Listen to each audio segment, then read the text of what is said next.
Let me ask you something honest. If someone handed you $10,000 right now, do you think you'd still be broke in 2 years? Most people would say no, of course not. $10,000 changes everything. But here's what the research actually shows, and this is the part nobody wants to talk about. Lottery winners, inheritance recipients, people who received sudden windfalls, a significant portion of them end up back at the same financial level they started at within just a few years. Same struggles, same stress, same empty feeling when they check their account. So the question isn't really about the money.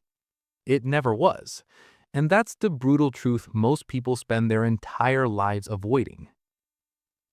Think about the people you know who work hard, maybe harder than almost anyone. They show up, they grind, they say the right things about saving money and cutting back and getting serious. And somehow, month after month, the math still doesn't work. The account still drains. The stress is still there. And they keep blaming the job, or the economy, or the cost of living, or the fact that they just haven't caught their big break yet. But here's the strange part. There are people in identical circumstances, same city, same income, same starting point, who are quietly building something. Not because they got lucky, not because they found some secret investment app, but because something in the way they think about money is fundamentally different. What is that difference? And why does it feel almost impossible to access? That's what we're going to get into, because the answer is going to make you uncomfortable at first, and then, if you let it, it's going to change everything. There's a concept in psychology called a money script, and no, it's not some motivational poster idea. It's a real psychological framework developed by researchers studying the deep emotional beliefs people carry about money, beliefs that were formed before you were old enough to understand what money even was. Think about that for a second. The patterns driving your financial life right now were likely written when you were 6, 7, maybe 10 years old, watching how the adults in your life talked about money or didn't talk about it. The tension at the dinner table when bills were due.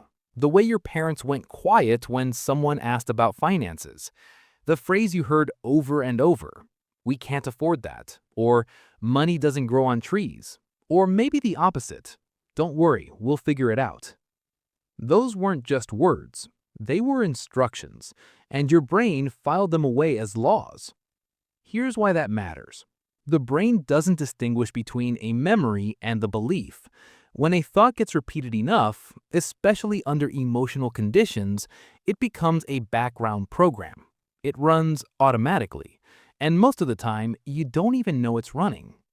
So when you get a raise and somehow still feel broke within 3 months, that's not a discipline problem. That's a script running. When you have savings and feel this strange, almost irrational urge to spend it, that's a script running. When you make more money than you ever have before and still feel financially unsafe, you already know what that is. But here's where it gets even more interesting.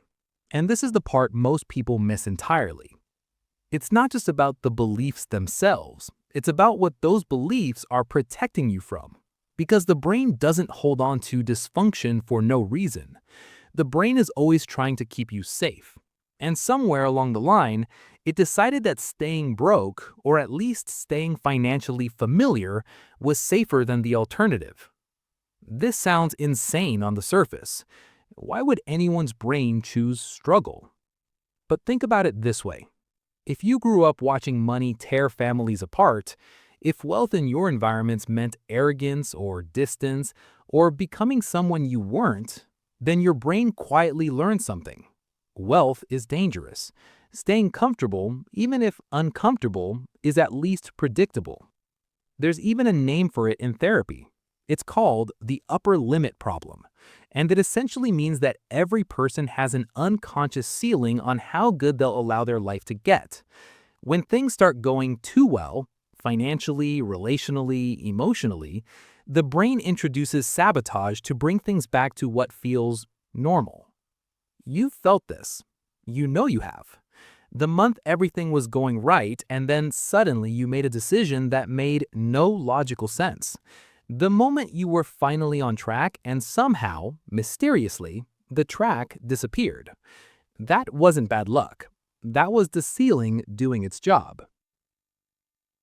Now, this is where things get really uncomfortable, because the scripts and the ceilings are one thing, but there's a third layer, and this one lives in the body. Stress and money are linked at a neurological level that most financial advice completely ignores.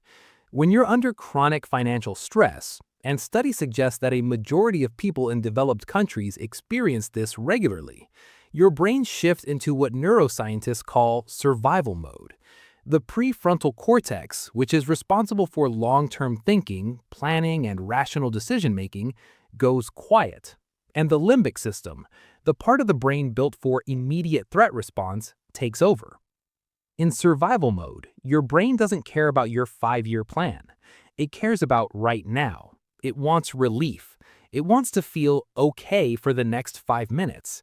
And one of the fastest ways to get that relief is to spend money even you don't have on something that gives you a brief hit of dopamine. This is why broke people often seem to make worse decisions with money. It's not a character flaw, it's neuroscience. When your brain is convinced you're in danger, it will prioritize short-term relief over long-term stability, every single time. That's not weakness. That's the exact system that kept your ancestors alive. The cruel irony is that financial stress creates the exact mental state that makes good financial decisions almost neurologically impossible.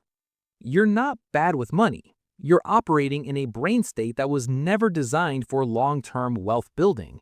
It was designed for survival. But here's the real brutal truth, the one buried underneath all of this. Most people know intellectually what they should do with money. They've read the advice. They've seen the videos. Budget, save, invest. Spend less than you earn. The information is not the problem. It never was. The problem is that information alone cannot override an emotional belief system that's been running for 20 or 30 years. You can't logic your way out of a feeling. You've tried. Everyone has. You sit down, you make the budget, you feel motivated for about 4 days, and then slowly, quietly, the old patterns reassert themselves because the script is still running. And this is the piece that nobody tells you because it's not a comfortable sell. Changing your financial life isn't about finding the right strategy. It's about becoming someone for whom that strategy is natural. It's an identity shift, not an information download. The people who are quietly building wealth aren't necessarily smarter than you. They're not more disciplined in some superhuman way. They just have a different relationship with money at the emotional level, one where wealth doesn't feel threatening, where saving doesn't feel like deprivation, where the future is real to them, not an abstract concept that gets sacrificed for the relief of today. So what do you actually do with this? Here's what's interesting. The moment you stop blaming your circumstances and start getting genuinely curious about your own patterns, something shifts. Not dramatically, not overnight, but the awareness itself is a kind of power that most people never access because most people are too busy defending themselves to look honestly at what's actually driving them. Start paying attention to how money makes you feel. Not what you think about it, what you feel. Notice the tension in your chest when you check your account. Notice the specific flavor of relief when you buy something you didn't plan to buy. Notice what thoughts come up when you imagine yourself genuinely financially stable.